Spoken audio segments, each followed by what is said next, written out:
Good morning, America. How are ya?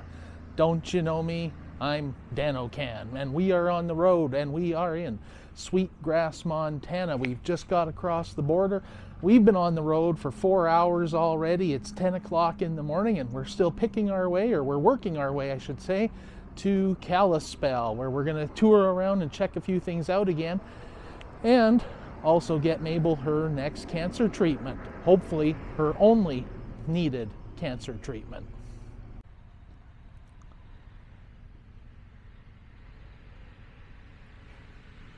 Cloudy and rainy ever since we left home, but as you can tell, at least there's no wind.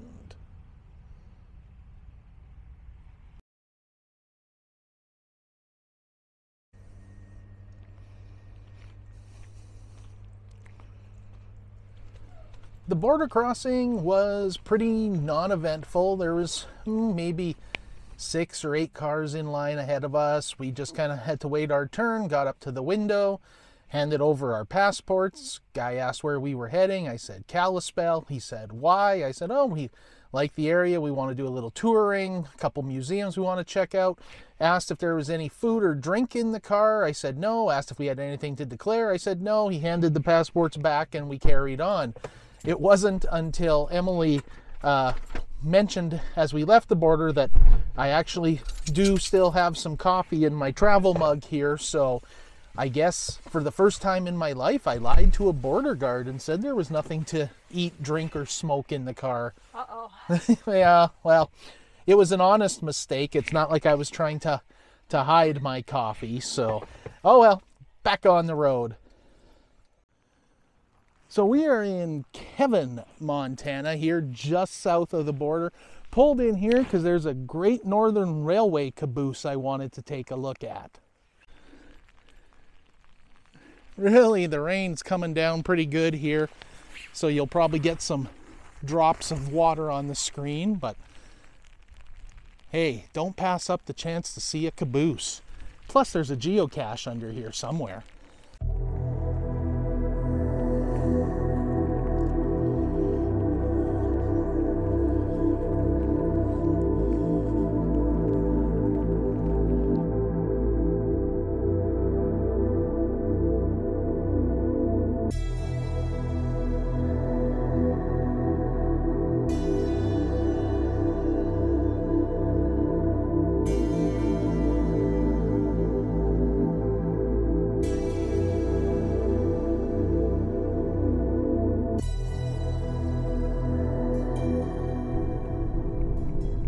Coming in now to Shelby, Montana.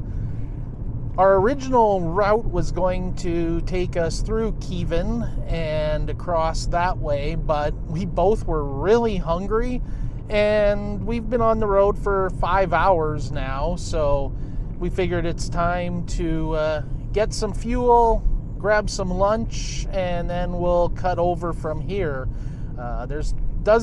According to the map, or what we can see on the map, there really isn't a lot on the route between here and Kalispell, so we figured we better take a known quantity and hit Shelby.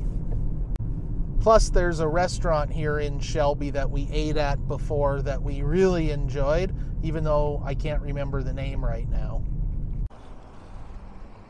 So there we go, parked the car.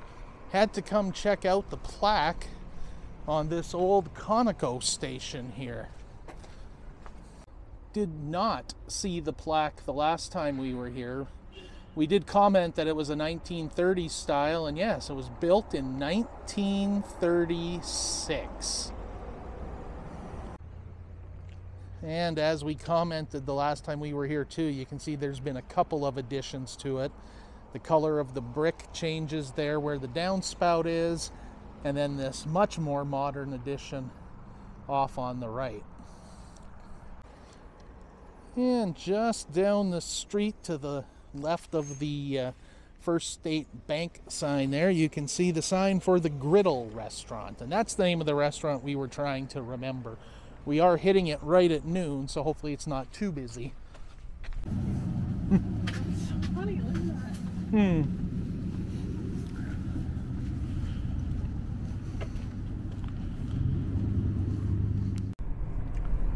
All right, so I had to flip a U-turn and head back because I missed the entrance to the town of Lethbridge.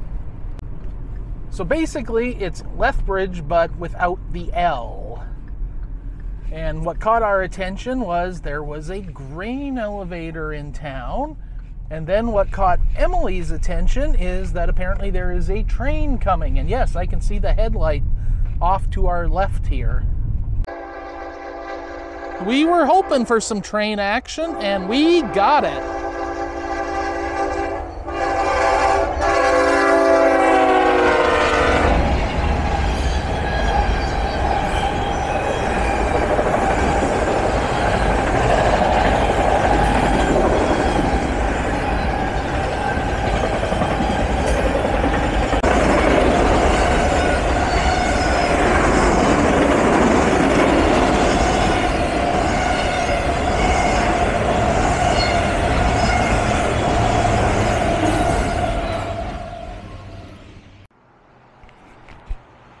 Well, needless to say, there's nothing that's going to get us to pull over and stop faster than a giant penguin. And this one here is in Cut Bank, Montana. And welcome to the coldest spot in the nation. Okay, so if giant penguins are one thing that get me to stop in a hurry, the other one would be antique fire trucks. So sadly, this one is behind a fence, so I can't get a really good look at it, but that is a beautiful, beautiful truck. All right, so with the fire truck detour behind us, we're back on Montana Highway 2, heading west towards Kalispell. Emily's going to give you a brief overview of the history of that giant penguin back there in Cut Bank. All right, so yes, as we're driving, I always need to research stuff that we see just on Google. So the penguin comes from the heritage of Cut Bank being called the coldest spot in the nation back in times before Alaska was part of the U.S. There was actually a military base here, and the military radio network would often broadcast where the coldest spot in the nation was, and they picked it up at the Cut Bank Air Force Base. So that's kind of a loose claim to fame for them. Is it actually the coldest spot in the nation? I don't know, or just the coldest spot that was being monitored at the time. So anyway, flash forward to the 80s, and a gentleman in Cut Bank named Mr. Ron Gustafson thought it'd be fun to have some sort of world's largest whatever, some sort of tourist attraction. So he kind of brainstormed a penguin, because it actually was a municipal mascot even before he dreamed up the giant penguin. They used to have penguin garbage containers around town. So it is 27 feet tall. It's made out of reinforced concrete. I think it weighs like 5,000 pounds or something. And yeah, it doesn't have a name, which I thought it would. But yeah, that's their little claim to fame. However, the story gets a little more interesting, and it has an Alberta connection. The writer was, I think, inspired to write a script when traveling through Cut Bank. So they decided to make this movie called Cut Bank, which it's on YouTube to rent. We will be checking it out, starring Liam Hemsworth. So definitely check that one out. Anyway, they decided it was based on Cut Bank, but they weren't actually going to film it in Cut Bank. They were going to film it north of the border in a town called Innisfree, Alberta, which is up near Edmonton. So in order to film the scenes that were supposed to be in Cut Bank, they needed a penguin. So they created a clone of the penguin. It's actually 10 feet shorter, cement penguin in Innisfree, and it is still there. So we will definitely be checking it out and watching the movie and showing some maybe scenes from the movie, places that they shot things. So anyway, hope you enjoyed learning about the cement penguin from the coldest spot in the nation, Cut Bank, Montana. Just making another quick roadside stop here along the highway. We just left the Blackfeet Nation, and They have a great little display set up here with some interesting statues and things. So these are all made out of scrap metal and car parts and things like that.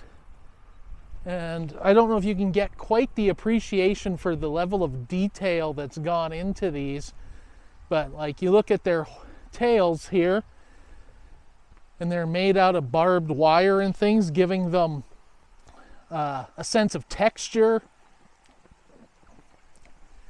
And again, hubcaps, door handles. Really creative artwork here.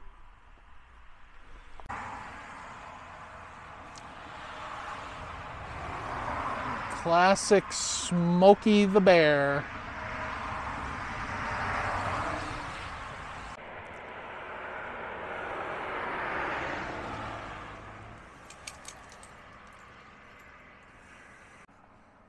I mean, this is our sort of road trip anyway. We have lots of time today, making lots of stops, but it's also a necessity because Mabel's pre-treatment medications have made her extremely thirsty, and she is drinking copious amounts of water. And so yeah, she needs to stop quite frequently. So that's all right. Like I said, we have our time today to enjoy the trip and stop and see these sights anyway. So back on the road. So our journey has now reached the Continental Divide at a height of 5,216 feet. We are at the top of the Marias Pass, and checking out a little Lewis and Clark thing.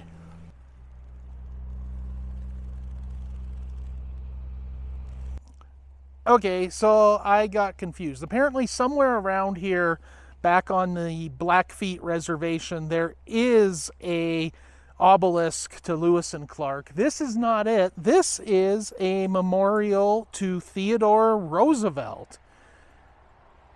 And the land here used to belong to William Morrison, who surrendered his rights to this land to put up or allow this monument to be built.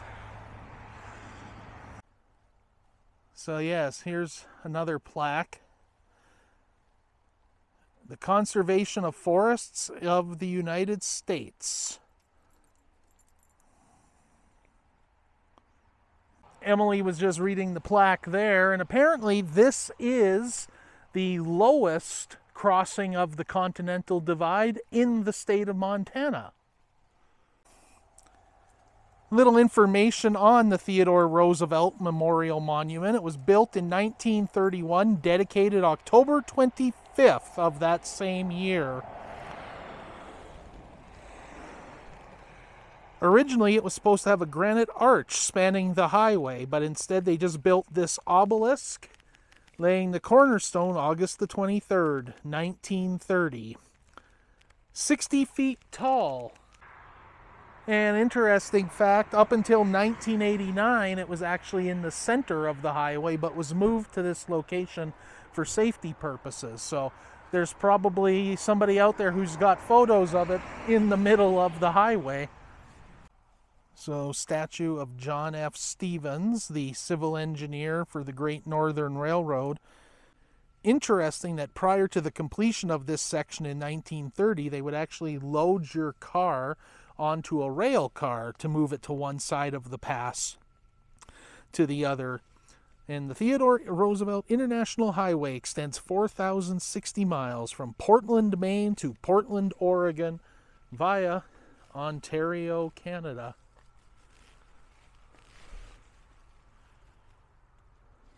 We've still got, 80, 90 miles to go. Not that we're in a time crunch at all, but we're going to get ourselves back on the road again here and get out of the rain.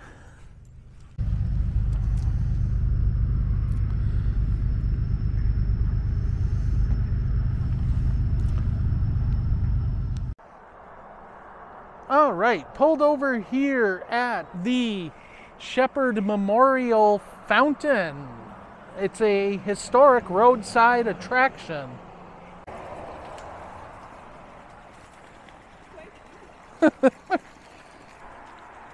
So, not an approved public water supply, but I did read about this, I believe, on Roadside America, actually, after our last trip. And this has been a very popular spot for motorists to stop since the 1930s. As that article said, this spring has been saving motorists and radiators for decades now. So a closer look at the fountain.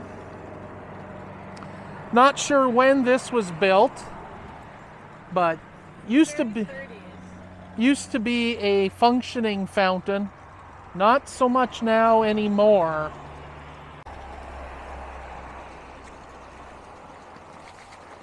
Mabel's still trying to kind of figure it out here. Her medication has been making her drink so much. This is the type of water supply she needs. I wanted to stop here last time, but the first time we drove by is when I first saw it. And then the second time, I think we were just trying to get back into Kalispell and back to the hotel or to the restaurant or whatever we were trying to do. So missed it both times on that trip. I was determined not to miss it on this trip. So drove a little further down. There's an information sign that explains it.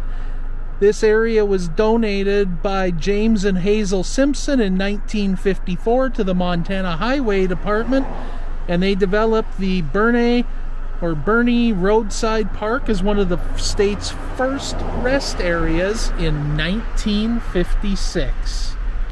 So this is as good a point as any to end today's road trip. We're about 30 miles out of Kalispell. We're just outside of the town of Hungry Horse right now. And we're just gonna head straight to the hotel, get checked in, maybe go grab a bite to eat and probably just relax tonight. We got up at 5 o'clock this morning. We've been on the road now, probably 11 hours or something. I'm not even sure what time it is. We're both really tired, and yeah, we'll go and see what we see in day 2 in the next video. But for now, thank you for watching, and we'll see you in that next video.